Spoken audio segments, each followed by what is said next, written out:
Channel 5 News has learned that the long-expected indictment against John Gotti and his top associates will be returned by the end of the month.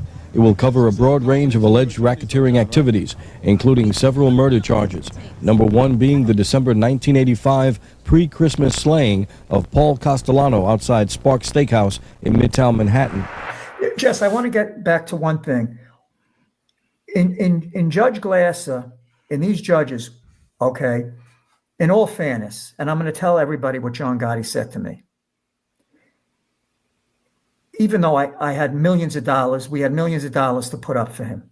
He says, Louis, don't waste your time. I says, no. Whether it's the night or not, everybody, Frankie Locascio was coming in with big money. Sammy had money to put up. I says, you're the boss. There's no way you're going into that courtroom without money. Okay. And everybody was running for cover. The Lizzes, this guy, Junior will tell the story one day. Okay. But not me. And I was a young kid. I made sure we had close to a $10 million package put together. And we could have got more because I reached out to a lot of the rich friends I had and people that were willing to sign houses, put up cash, et cetera, including the Lizzes, which Allie at the end, we did that. When you work a case like that, think about this indictment. John J. Gotti, Frankie Locascio, Sammy Puke Gravano, and Thomas Gambino. See, I don't know if a lot of your viewers know that. Tommy Gambino was in that indictment, okay? So think about it. You have four major players, and you have the Gambino guy with his namesake in the case.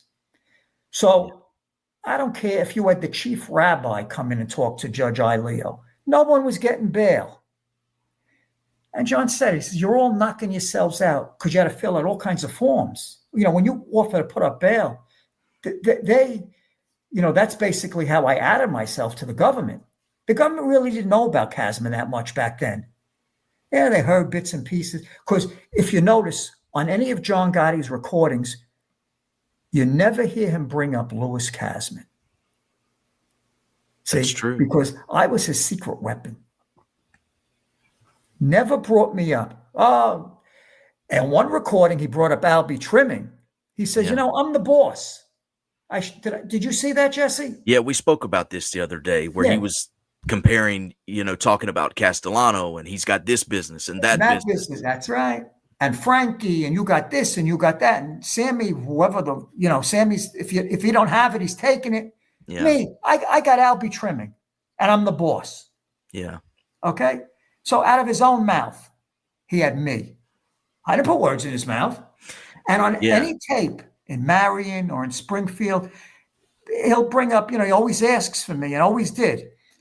I love him. I miss him. And on the phone calls, because remember, I was getting 99% of all his phone calls from jail, but always made sure never anything, as crazy and as angry he was, never brought up Louis Kasman on those tapes. Yeah. So anyone with any intelligence knows why, and you know why. Yeah.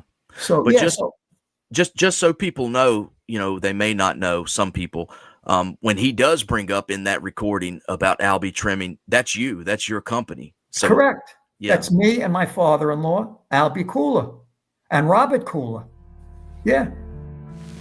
And I'm the representant 4 fucking years. I got no companies.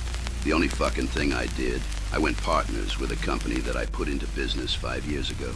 Albie Trimming, when Paul was alive. That's where he was on our payroll in the place. And he used to come to work and he got us counts. Jesse, we took a $2 million company and made it, I don't know, by the time it was over, close to $13-14 million a year. And he never said, hey, I'm the boss.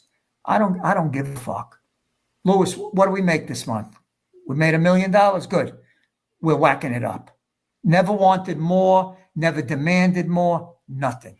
Never. Yeah, I think that's a big difference, between a Castellano or even a Gravano. Yeah.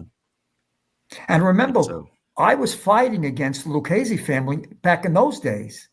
Sidney Lieberman, Jewish guy who was partners with Tommy Gambino in Astro Trucking. Tommy was partners with Sidney in the trucking company. Partners, really partners. Astro Trucking and Tommy Gambino.